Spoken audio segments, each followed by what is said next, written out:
Dear students, आज हम पढ़ेंगे सामाजिक विज्ञान की क्लास 7 की भूगोल की पाठ्य पुस्तक जिसका नाम है हमारा पर्यावरण। इसमें हम चैप्टर नंबर 7 पढ़ेंगे और चैप्टर नंबर 7 का नाम है मानवीय पर्यावरण, बस्तियां, परिवहन एवं संचार। यानी कि मानवीय पर्यावरण के अंतर्गत हम बस्तियों के बारे में जानेंगे, परिवहन के बारे में जानेंगे और संचार के जो साधन है उसके बारे में भी हम यहाँ पर देखेंगे। तो हमने अध्याय 1 में पहले पढ़ चुके हैं प्रारंभिक मानव के बारे में, जो कि प्रारंभिक मानव क्या करता है, भोजन, वस्त्र, आवास के लिए पूर्ण रूप से प्रकृति पर निर्भर था। लेकिन समय के साथ साथ उसने क्या किए, नए कौशल विकसित करके खाद्य पदार्थों का उत्पादन किया, घर बनाए और यातायात और संचार के बेहतर साधनों का विकास किया। इस प्रकार उसने अपने आवास के वातावरण को अपने अनुकूल बना लिया। आगे हम यहाँ पर देखते हैं बस्तियों के बारे में। बस्तियाँ क्या है? बस्तियाँ वे स्थान है जहाँ लोग अपने लिए घर बनाते हैं। प्रारंभिक मानव वृक्षों एवं गुफाओं में निवास करते थे। जब उन्होंने फसलें उगाना आरंभ किया तो उनके लिए एक जगह स्थायी घर बनाना आवश्यक हो गया। यानी कि फसलों की देखरेख के लिए उन्हें आवश्यक हो गया कि वो एक स्थायी घर बनाकर रहे एक ही जगह पर और फसलों का भी देखभाल करते रहे। इस तरह से बस्तियों का विकास नदी घाटियों के निकट हुआ। यानी कि जहाँ पर नदियाँ बहती है उन नदी घाटियों के निकट, नदियों के किनारे क्या हुआ, बस्तियों का विकास हुआ। क्यों हुआ? क्योंकि वहाँ पर पर्याप्त मात्रा में जल उपलब्ध हो जाता है और उपजाऊ भूमि प्राप्त हो जाती है। यानी कि भूमि भी वहाँ उपजाऊ होती है, वो भी आसानी से मिल जाती है। व्यापार, वाणिज्य एवं विनिर्माण के विकास के साथ ही बस्तियाँ जो है बड़ी होती गई। यानी कि जैसे जैसे व्यापार बढ़ा, वाणिज्य बढ़ा और विनिर्माण के विकास के साथ ये जो मानव बस्तियाँ बड़ी होती गई। नदी घाटी के निकट बस्ती पनपने लगी, नदी घाटियों के, और साथ में ही सभ्यता का विकास हुआ। यानी कि नदी घाटियों के निकट बस्तियां जैसे जैसे पनपने लगी और आकार में बड़ी होने लगी, उसी समय फिर क्या होने लग गया, इसी तरह से सभ्यता का विकास हुआ। और यहाँ पे प्रमुख जो नदियाँ हैं जहाँ नाम दिया गया है उसमें हम देखेंगे कि कौन कौन सी जो बस्तियाँ हैं जहाँ पर कौन कौन सी ये जो नदियाँ हैं यहाँ पर कौन कौन सी सभ्यताएं विकसित हुई है उसको हम यहाँ पर देखेंगे। कि सिंधु सभ्यता है, वहाँ पर कौन सी सभ्यता, सिंधु जो नदी है यहाँ पर कौन सी सभ्यता का विकास हुआ है, हड़प्पा सभ्यता या सिंधु घाटी सभ्यता। टिग्रिस जिसको दजला नदी कहते हैं, यहाँ पर मेसोपोटामिया सभ्यता जो है उसका विकास हुआ। नील नदी जो अफ्रीका में है, यहाँ पर मिस्र की जो सभ्यता है उसका विकास हुआ। और वांगो जो नदी है यहाँ पर चीन की सभ्यता का विकास हुआ। तो इस तरह से हमने निम्न ये जो नदियाँ दी गई है यहाँ पर इनकी सभ्यताओं के नाम भी हमने देख लिए हैं। आगे हम देखते हैं बसावट के बारे में ही कि बसाव स्थान किसे कहते हैं। वे स्थान जहाँ भवन और बस्तियाँ विकसित होती हैं उन्हें बसाव स्थान कहते हैं। और आदर्श बसाव स्थान के लिए, यानी कि रहने लायक जो बसाव स्थान है उसके लिए कुछ प्राकृतिक दशाएँ दी गई है, जिनमें है अनुकूल जलवायु, जल की उपलब्धता, उपयुक्त भूमि और उपजाऊ मिट्टी। ये 4 प्राकृतिक दशाएं हैं जो किसी स्थान को आदर्श बसावट के रूप में दर्शाती है। आगे हम यहाँ पर देखते हैं कि बस्तियाँ कितने प्रकार की होती है। बस्तियाँ 2 प्रकार की होती है, स्थायी बस्तियाँ और अस्थायी बस्तियाँ। स्थायी बस्तियाँ वो होती है जहाँ पर लोग जो है स्थायी होकर रहते हैं, अपना घर बनाकर रहते हैं। और अस्थायी बस्तियाँ वो होती है जहाँ कुछ रेगिस्तानी क्षेत्र हैं, घने जंगल या पर्वतों के ऊपर अक्सर अपनी ज़रूरत के अनुसार अपनी बस्तियां बनाते हैं और ऋतु के अनुसार फिर वो चेंज कर लेते हैं। ऐसी बस्तियों को अस्थायी बस्तियां कहते हैं। तो बस्तियां स्थायी और अस्थायी हो सकती है। जो बस्तियां कुछ समय के लिए बनाई जाती है उन्हें अस्थायी बस्तियां कहते हैं। घने जंगलों, गर्म एवं ठंडे रेगिस्तानों और पर्वतों के निवासी अक्सर अस्थायी बस्तियों में रहते हैं। वे आखेट, संग्रहण और स्थानांतरी कृषि करते हैं, यानी कि झूम खेती करते हैं और ऋतु प्रवास करते हैं। ऋतु के अनुसार अपना स्थान बदलते रहते हैं या प्रवास करते हैं। यद्यपि अधिकांश बस्तियां जो आज के समय में बनाई जाती है वो स्थायी बस्तियां होती है और इन बस्तियों में लोग रहने के लिए घर बनाते हैं। आगे हम यहाँ पर देखते हैं कि ऋतु प्रवास होता क्या है। जो ऋतु प्रवास के अनुसार बस्तियां होती है, अस्थायी बस्तियां, तो हम देखते हैं ऋतु प्रवास क्या होता है। लोगों के मौसमी आवागमन को ऋतु प्रवास कहते हैं, यानी कि मौसम के अनुसार लोग आवागमन करते हैं, आगमन और निगमन करते हैं, तो इसको हम क्या कहते हैं, ऋतु प्रवास करते हैं। जो लोग पशु पालते हैं वे मौसम में परिवर्तन के अनुसार नए चारागाहों की खोज में निकल जाते हैं। इस तरह से जो किया गया प्रवास है उसको हम ऋतु प्रवास कहते हैं। ऊपर जो हमने बस्तियों के विभिन्न प्रकार देखे हैं उसमें हम कुछ बस्तियां जो है कैसी होती हैं, इनके अतिरिक्त स्थायी और अस्थायी बस्तियों के अतिरिक्त ग्रामीण और शहरी बस्तियां होती है। गांव ग्रामीण बस्ती होती है, यानी कि गांव के जो होते हैं वहाँ पर जो बस्तियाँ होती है वो ग्रामीण बस्तियाँ होती है, जहाँ लोग कृषि, मत्स्य पालन, वानिकी, दस्तकारी यानी कि क्राफ्ट का काम करते हैं और पशुपालन संबंधी कार्य करते हैं।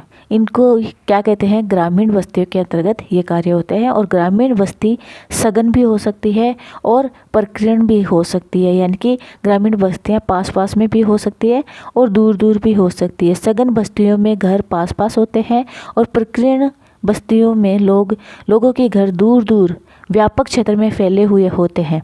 इस प्रकार की बस्तियां मुख्यतः पहाड़ी क्षेत्र, घने जंगल और अति विषम जलवायु वाले क्षेत्रों में पाई जाती है। ग्रामीण क्षेत्रों में लोग अपने पर्यावरण के अनुकूल घर बनाते हैं। अत्यधिक वर्षा वाले क्षेत्रों में ढाल वाली छत वाले घर बनाते हैं, यानी कि ढालू छत के घर बनाते हैं। जिन स्थानों में वर्षा के समय, यानी कि जो ऐसे स्थान जहां वर्षा के समय जल का जमाव होता हो, ऐसे स्थानों पर वहाँ ऊंचे प्लेटफॉर्म अथवा स्टिल्ट पर घर बनाते हैं। जैसा कि इस पिक्चर में दिया हुआ है कि ये देखिए, ऊंचे प्लेटफॉर्म पर जहाँ पानी इकट्ठा होता है वहाँ ऊंचे प्लेटफॉर्म पर बस्तियाँ बनाई जाती है या स्टिल्ट पर मकान बनाए जाते हैं, घर बनाए जाते हैं। गर्म जलवायु वाले क्षेत्रों में मिट्टी की मोटी दीवार वाले घर बनाए जाते हैं, जिनकी छतें फूस की बनी होती है। स्थानीय सामग्री जैसे पत्थर, पंख, चिकनी मिट्टी, तृण आदि का उपयोग घर बनाने में किया जाता है, यानी घास फूस का और चिकनी मिट्टी का इस तरह से उपयोग किया जाता है गर्म जलवायु वाले क्षेत्रों में। नगरीय बस्तियों में नगर छोटी एवं शहर उनसे बड़ी बस्तियां होती हैं, यानी कि जो नगरीय क्षेत्र होते हैं वहाँ पर जो बस्तियां होती है छोटे नगर के होते हैं और शहर वहाँ पर बड़ी, शहरों में क्या होती है, नगरीय बस्तियों से बड़ी बस्तियां होती हैं। नगरीय क्षेत्रों में लोग निर्माण, व्यापार और सेवा क्षेत्रों में कार्यरत होते हैं, यानी कि निर्माण का कार्य करते हैं, व्यापार का और सेवा क्षेत्रों के अंदर कार्य करते हैं। आगे अब हम परिवहन के बारे में देखते हैं। तो परिवहन में देखिए, परिवहन लोगों एवं सामान के आवागमन के साधन होते हैं। परिवहन क्या होता है, लोगों के आवागमन का और उनके सामान का आवागमन के साधन होते हैं परिवहन।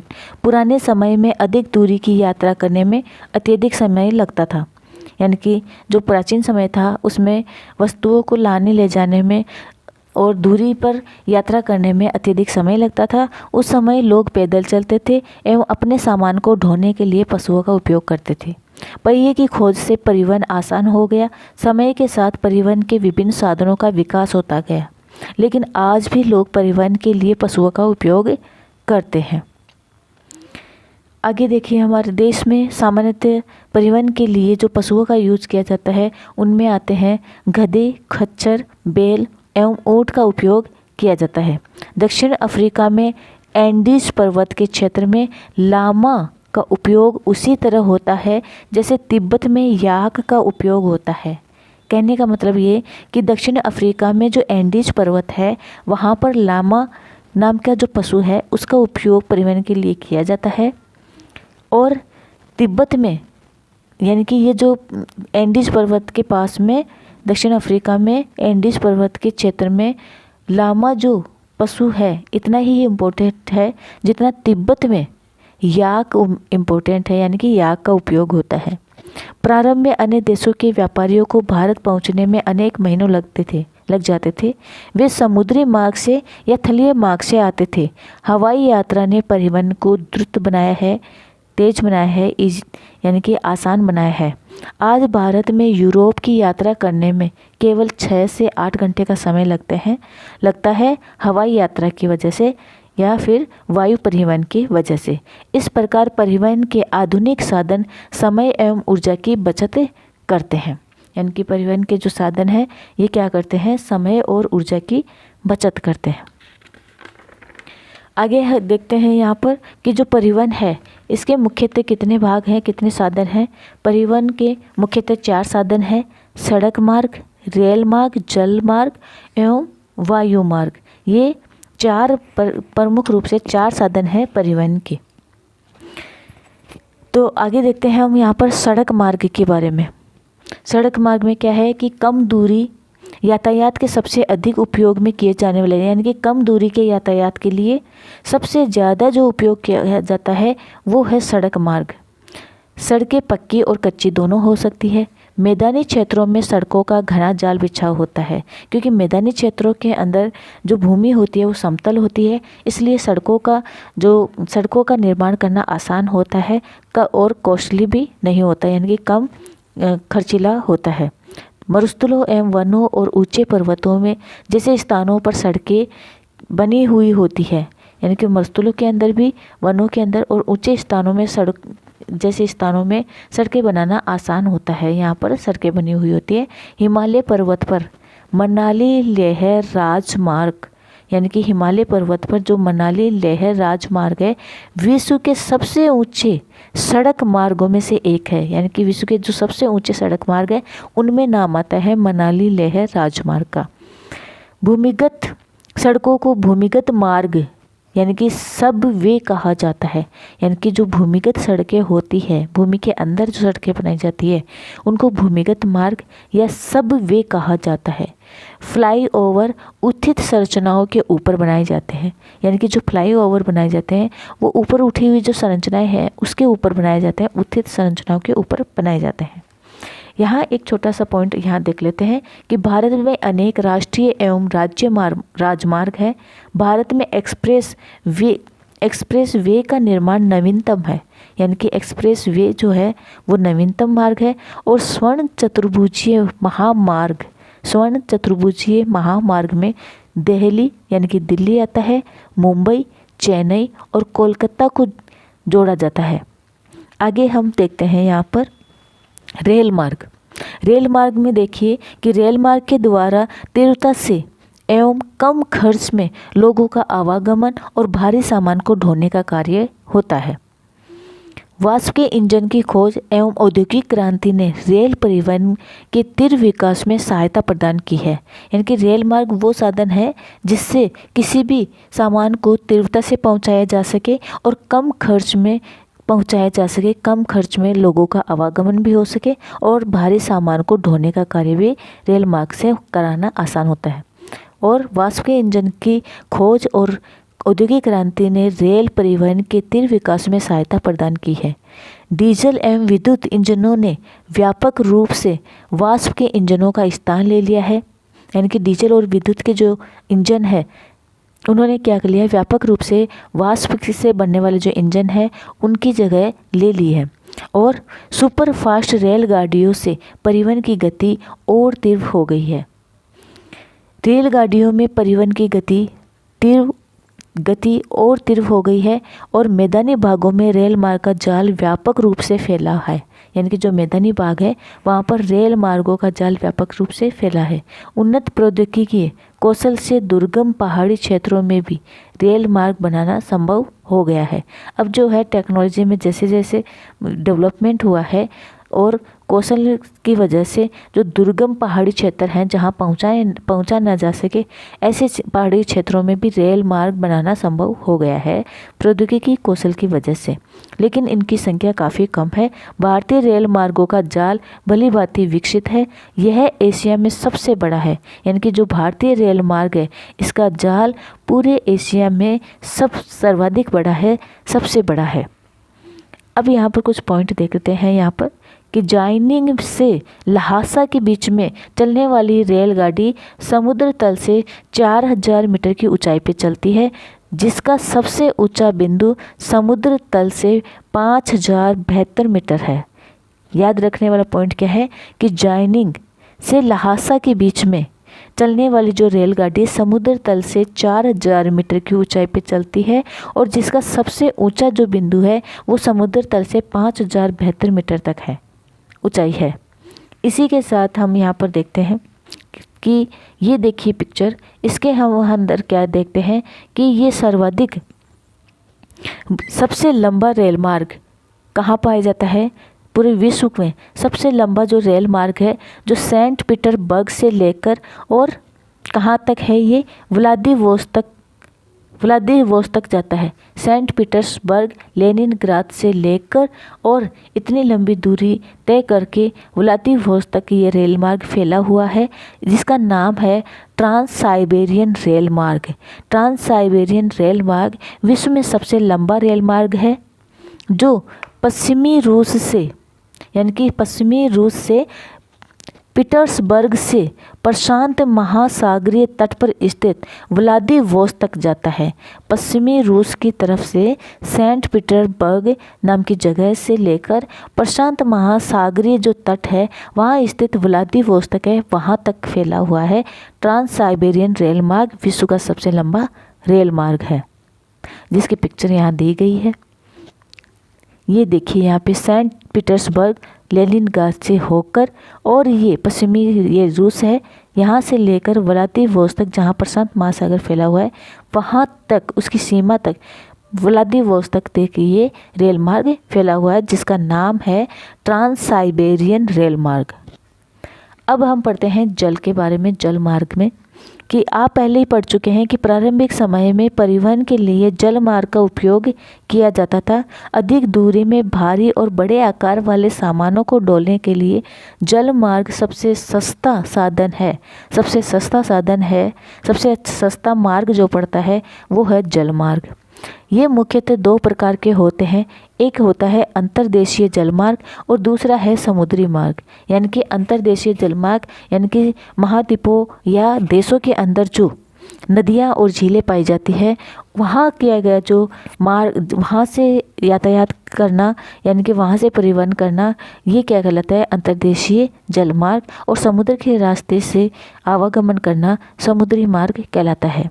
नावें, नदियाँ एवं झीलों का उपयोग अंतर्देशीय जलमार्ग के लिए होता है। कुछ महत्वपूर्ण अंतर्देशीय जलमार्ग भी है, जहाँ पर गंगा ब्रह्मपुत्र नदी तंत्र में क्या होता है अंतर्देशीय जलमार्ग होता है।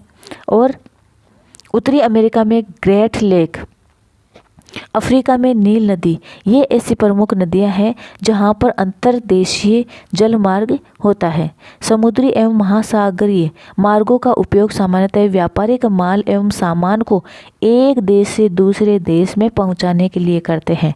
ये मार्ग पत्तनों से जुड़े हुए होते हैं, बंदरगाहों से जुड़े हुए होते हैं और विश्व के कुछ महत्वपूर्ण पत्तन है, जिसमें नाम किसका आता है, एशिया में सिंगापुर और मुंबई। उत्तरी अमेरिका में आता है न्यूयॉर्क एवं लॉस एंजिल्स।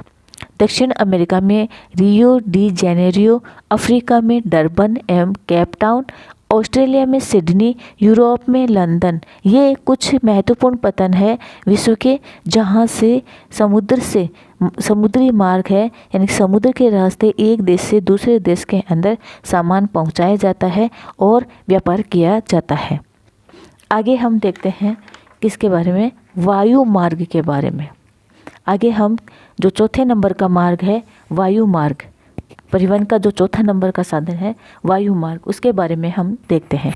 20वीं सदी के आरंभ से ही विकसित यह परिवहन सबसे तीव्र मार्ग है, यानी कि सबसे तीव्र तरीके से, यानी कि वस्तु को बहुत शीघ्र तरीके से पहुंचाने वाला सबसे तीव्र मार्ग वायु परिवहन है। ईंधन की लागत अधिक होने के कारण ये सर्वाधिक महंगा साधन है। इसमें ईंधन अधिक लगता है, इसलिए ये सर्वाधिक महंगा जो साधन है वो वायु मार्ग है। और सर्वाधिक सस्ता जो साधन है वो जल मार्ग है। और जो सबसे आसानी से डेवलप किया जा सके वो मार्ग कहलाता है सड़क मार्ग यानी कि सबसे आसानी से और दुर्गम स्थानों पर भी जिसको डेवलप किया जा सके वो है सड़क मार्ग। तो वायु यातायात खराब मौसम जैसे कोहरे एवं तूफान के कुप्रभावित होता है, यानी कि जो वायुयान साधन है खराब मौसम की वजह से प्रभावित होता है, यानी कि कुप्रभावित होता है, उसको रोकना पड़ता है।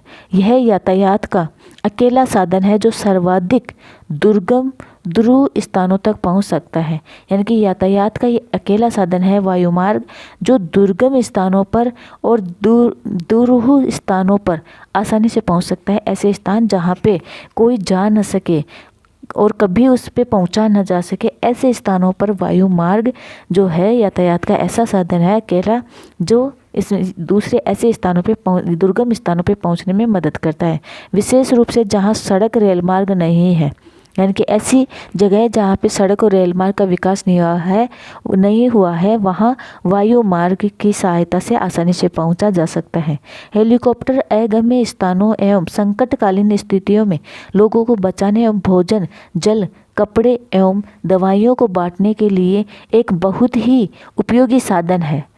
कुछ महत्वपूर्ण हवाई पतन यहाँ नाम दिए गए हैं, जिनमें नाम है Delhi, Mumbai, New York, London, Paris, Frankfurt एवं काहिरा।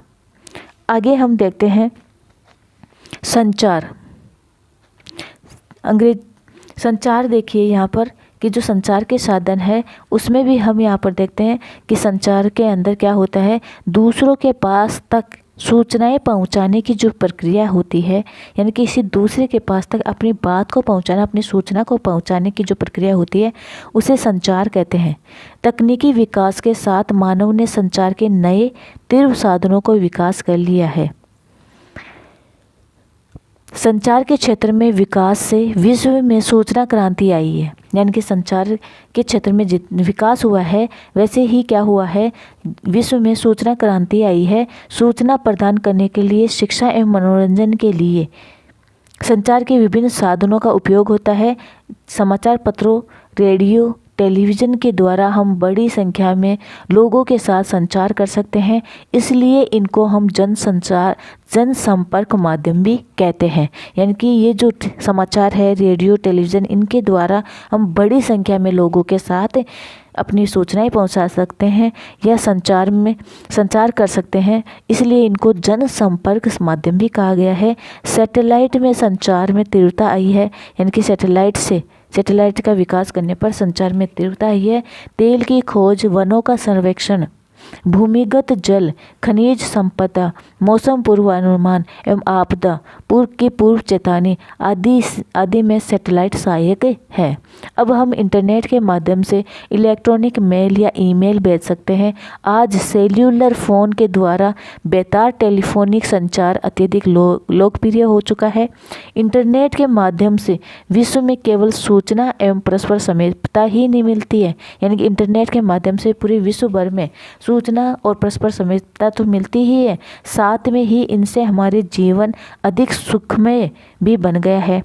अब हम घर बैठे ही रेल, हवाई जहाज, सिनेमा, होटल तक के लिए टिकट आरक्षित करवा सकते हैं और संपूर्ण विश्व में इस प्रकार लोगों के बीच लोगों एवं सेवाओं तथा संस्थाओं के बीच तीव्र गति से आपसी संपर्क संभव होने के कारण आज हम एक वृहत विश्व समाज के रूप में, पूरा विश्व जो है एक छोटे समाज के रूप में विकसित हो रहा है। तो हमने आज ये चैप्टर कंप्लीट कर लिया है। इसमें हमने पढ़ा है मानवीय पर्यावरण के बारे में, जिसमें हमने बस्तियों के बारे में देखा और परिवहन के बारे में, और साथ में ही संचार के साधनों के बारे में भी हमने इसमें अध्ययन किया है। आशा है आपको ये चैप्टर बहुत अच्छे तरीके से समझ में आया होगा। तो आज इतना ही। धन्यवाद।